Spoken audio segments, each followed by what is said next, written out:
What's going on, everybody? I'm back with another video. This is more of like a commentary of a raw workout. I suggest you put this video on if you're either working out or you're cooking or something where you can kind of sit back and relax and listen to the information. If not, go ahead and watch it as it is. But it's going to be pretty lengthy, and I'm going to go into some detail about just overall general information that I think needs to be known. And if you notice behind me, I've got a little bit of a new setup going on, a little bit of a light over there, as well as this light in front of me is adjusted, and I kind of learned some more settings with the camera, so let me know if it looks good down in the comments below. So with this commentary, I think I already said, I'm going to get into some questions too, some common questions I get as a trainer and just overall that guy at work or whatever. I'm that guy at work that people know that works out and is certified and whatever, so I'll be answering some of those questions as well. And I'll just commentate a little bit over what's going on right now. This is a push day that me and Jake did where I'm kind of prioritizing incline bench. Now, one of the things that I always get into is isolation. If you're in the gym and you're not a powerlifter and you're trying to have a beach body or whatever, you're trying to do something to make yourself look better, and that's why you're in the gym, pay attention to this, because this is golden information for you. I can do some powerlifting videos too, whatever, let me know. But with this, it's isolation. It's always number one. If you're doing a bench press and you're doing bench to develop a better chest, which is usually what people do it for, you have to isolate your chest in a bench press. You can't just get under a bar and start pressing with all of your muscles. Like, even if it's like a respectable weight, you don't want to go too heavy and just press with everything you have.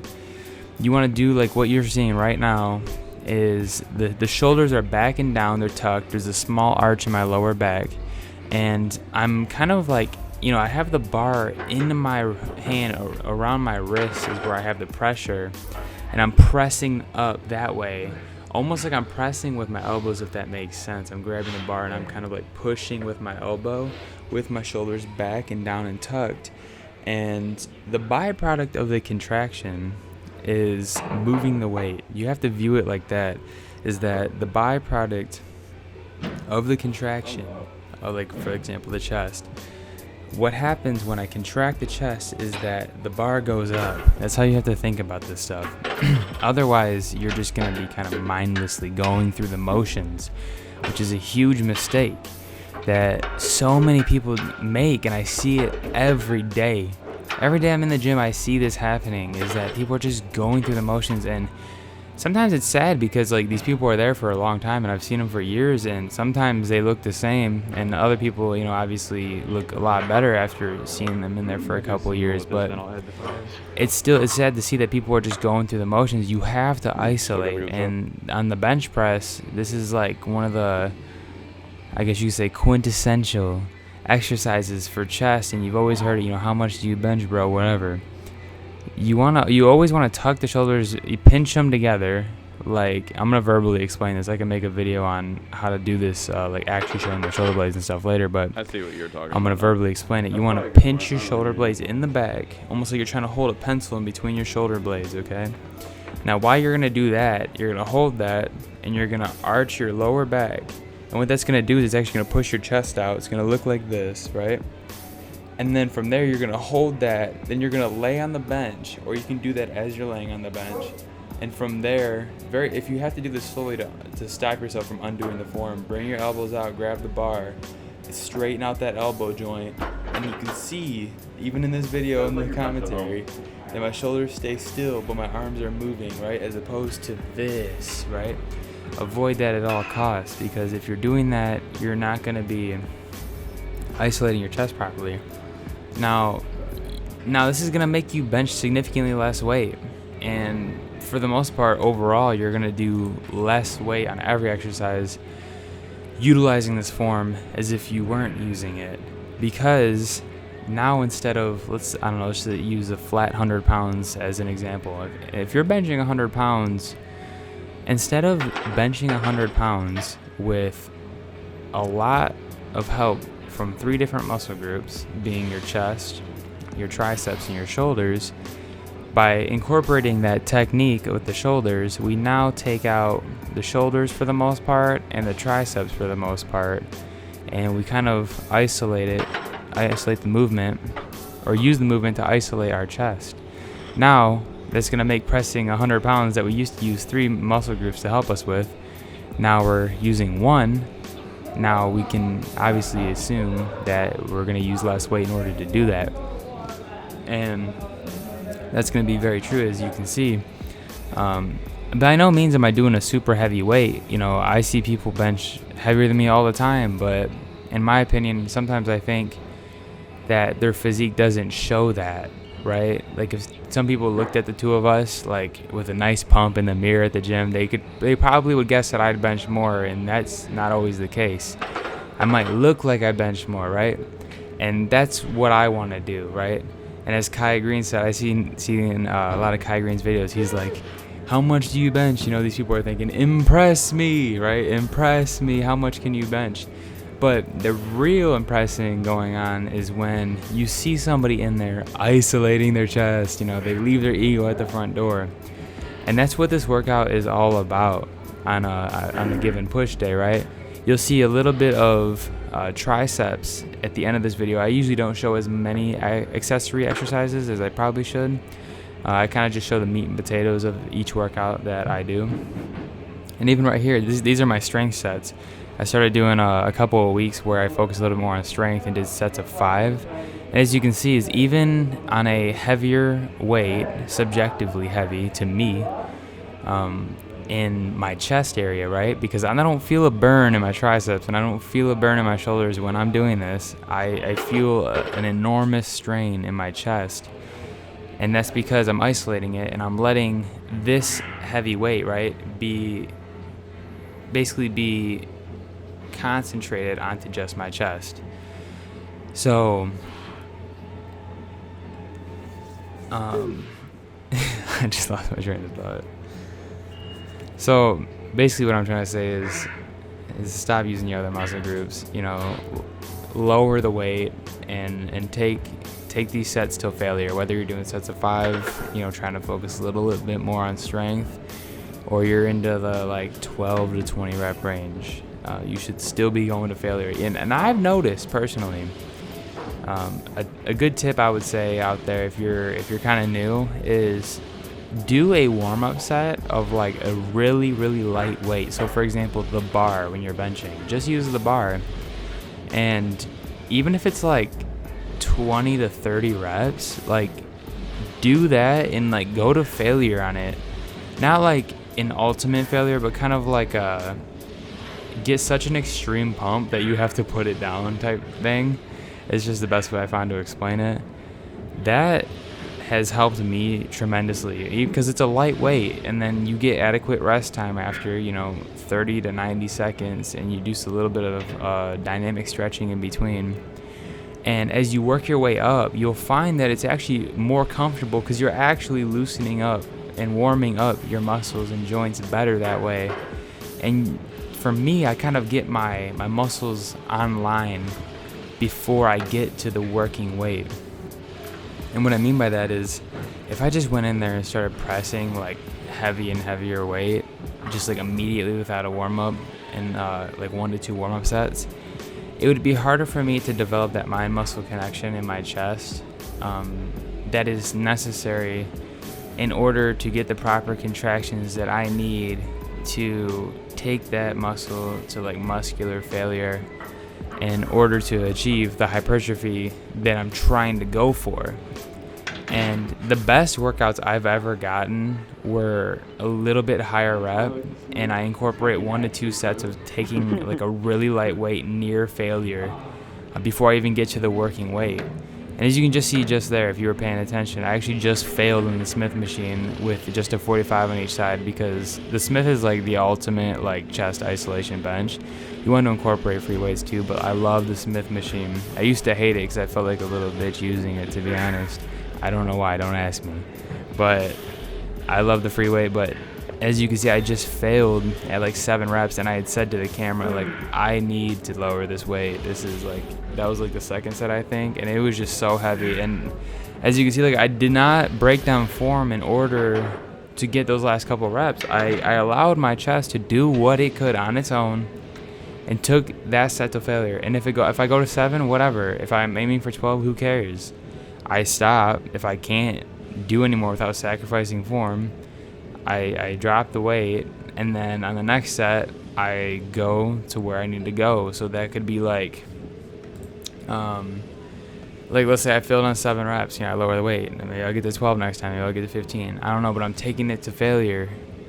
And I used to think like going to failure on almost every set was like counterproductive. I thought it was like overtraining, but when you learn to do it right and you learn your own body, you can push yourself really hard on every set, and then you only really need to do, as I always said, like 9 to 12 hard working sets with that kind of intensity. And sometimes I include one of the warm-up sets as one of those working sets, or as goes towards the total of 9 to 12 sets for like chest, for example, because it's that strenuous, but I count it as a warm-up because it's warming everything up, it's bringing everything online, like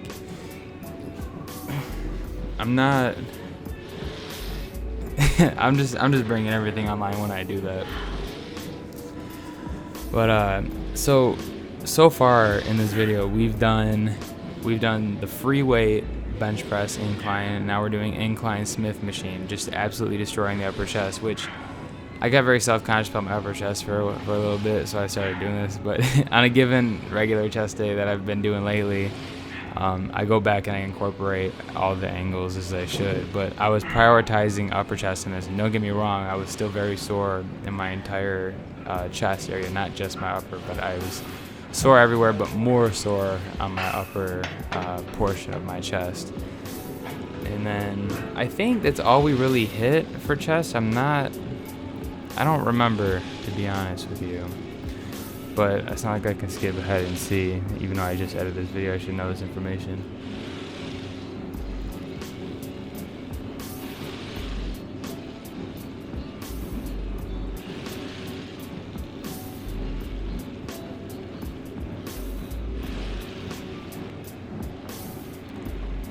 Another reason I really enjoy doing videos of this format and this type is because when I first started working out, all I would do is watch videos like this, where somebody who was good or decent at it would film themselves, and then they would just make a commentary over it, just talking about what they're doing.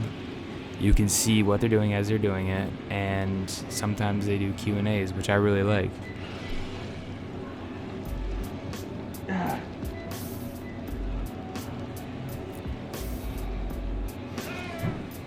And then sometimes, they'll just let it cut to the video.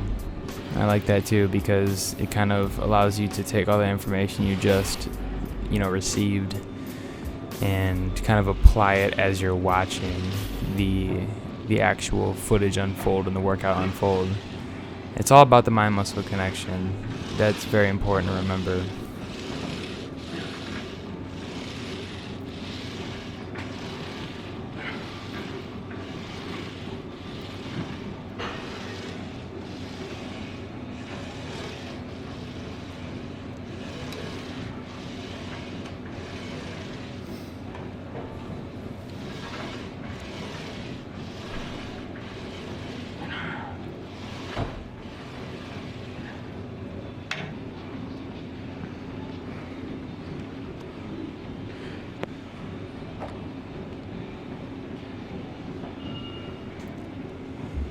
Yeah, I'm pretty sure for this workout, we just did the incline free weight, and then we did the Smith machine for 5 or 6 working sets, something like that. But when the intensity is up there, you just physically can't handle anymore, especially when you're isolating it and controlling everything. Like, I just tore my upper chest to pieces on this workout. And I was probably running a little bit behind on my schedule. I had to get to work soon or something, but maybe we did another chest workout, but maybe we did some more chest exercises, but we didn't film them or whatever. But we filmed some of the accessories, which was triceps, which is just some rope extensions, and I believe that was it. Because again, when I'm in a rush, I can just take one exercise for like 6 to, actually I say 5 to 10 total sets right in a row, back to back, just to speed up the process. Because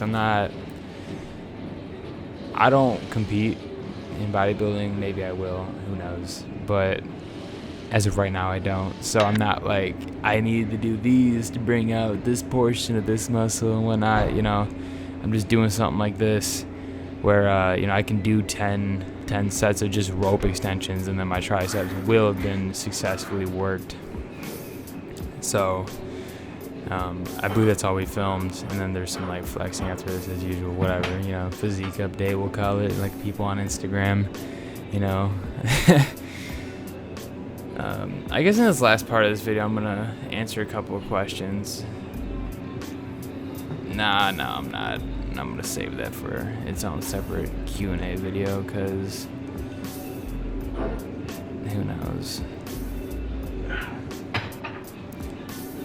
But I do enjoy these raw formats. It's just more relaxed, and honestly, like I said in the beginning, if you're new to working out and you're just now seeing this, I suggest you throw this on, like put it in your pocket and on your phone and work out and listen to it almost like a podcast, because I would do that endlessly, and I could not get enough of the videos like that. I would love to just watch like Goku Flex, Matt Ogus, the Buff Dudes, David Lade, who else that did it? Oh yeah, it's like Kai Green. Like his videos are amazing. So is Ronnie Coleman's, like the day in a life, where it's just like 5 minutes of zero talking and him just in his kitchen cooking hamburgers, and then it shows him in the gym and he's just not saying anything, he's just working. And after a certain point of like getting the answers to my questions, watching that kind of stuff just like was further reinforcing in my mind like the work ethic that these guys give to this kind of stuff. And I just enjoyed watching somebody do what I like to do, but to a more extreme extent. Kind of like if you like playing guitar, you want to watch people shred on guitar. It's fun, right? Because it gives you motivation and something to look forward to. So I really enjoy the format of these videos like that. Now for the rope extensions, I guess I can give you guys like a quick tip. It's like you can kind of incorporate the bench press form for these, and I can't stop yawning. So I like to keep my elbows tucked into my body. Actually, well, not really like tucked into the body, but like you can see like they're fixated where they're at. Like they're not moving all too much. And I'm kind of pressing down in front of me rather than to my quads, which you would see most people do. It's kind of like a straight line that's perpendicular to the floor. So if you watch me from the exact side, I'd be pressing up and down in a straight line rather than like to my body and back to the source of the cable. And then, just focus on opening the elbow joint with your tricep only. I mean, think about it. The tricep opens, whatever. I mean, the elbow joint opens, and the tricep is responsible for doing that when you have a lot of weight on there like that. So the more you can focus on using just your tricep to open that elbow joint when you're doing any kind of tricep exercise, the better off you're going to be. Now here's some posing in the good spot of the gym where there's no light outside at like 5 in the morning. The lighting is just insane here, and this camera, when I finally learned how to adjust some of the settings, it goes crazy and makes us look better than we look in person, but that's just part of the movie magic, you know what I'm saying? So that pretty much concludes this video. If you guys enjoy videos like this, let me know. I'm not really getting that many views, but people that are watching, let me know if you like this style, or if you like more of the kind of like the edited together stuff where it looks kind of cool and fun or whatever. But if you have any questions, please like leave them down below, or click the link in my description to get to my Instagram and DM me the question there. And I will be making a Q&A video separate from this, where I actually just kind of take very common questions and I can turn each one into a video, I guess. I don't know, who knows. Or I'll put like 10 of them in one video or something, or 5 common fitness myths or something, and I'll just debunk those real quick. But yeah, I appreciate you guys take the time to watch my videos and tune in and whatever. So subscribe if you like it, leave a like, and have a good day. Peace out. Peace out.